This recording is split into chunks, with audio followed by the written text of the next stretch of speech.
এই কৃষকের সমস্যা নিয়ে। সুতরাং আমার অবস্থানটা একটু মোর টু দ্য পয়েন্ট। একটা হচ্ছে যে কৃষককে আসলে আমরা যে সর্বশান্ত করতেছি এটা রাষ্ট্র নিজ উদ্যোগে। যেমন 2018-তে দুইটা আইন পাস হয়েছে, একটা কৃষি বীজ আইন আর একটা হচ্ছে কৃষি বিপণন আইন।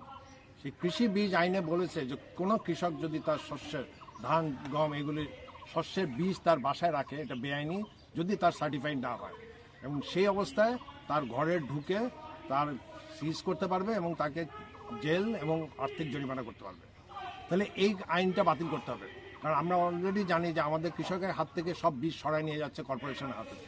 আর দ্বিতীয়ত ওই 2018-তেই কৃষি বিপণন আইন, সেখানে একই কথা বলেছে যে আমি যদি আমার কৃষি পণ্য বিশেষ করে শস্য বাজারে বেচতে চাই তাহলে আমাকে সার্টিফাইড হতে হবে।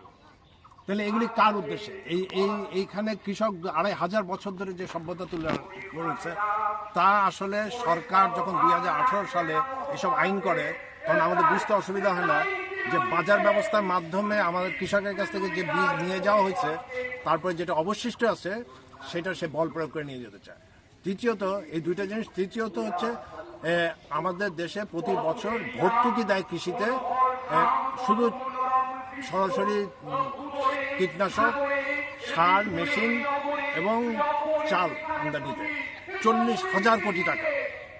এই ভর্তুকি আসলে যায় কার কাছে? এই ভর্তুকি যায় আসলে বড় বড় কোম্পানির কাছে, কৃষকের কাছে না। সুতরাং আমাদের আসলে এই ভর্তুকি কৃষককে দেওয়ার কথা, কারণ আমরা একই সময় দেখি কৃষক ক্ষুদ্র ঋণ নিয়ে 3,000, 4,000, 5,000 টাকা ঋণ নিয়ে শোধ করতে না পেরে তাকে দড়ি দিয়ে বেঁধে নিয়ে যাওয়া হচ্ছে।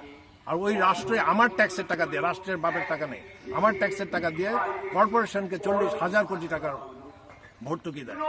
আমার দাবি হচ্ছে এই 2018 কৃষি বীজ আইন নিষিদ্ধ করা, 2018 কৃষি বিপণন আইন নিষিদ্ধ করা এবং এই ভর্তুকি সরাসরি কৃষককে দেওয়া, কোম্পানিকে না, বিদেশি কোম্পানিকে না।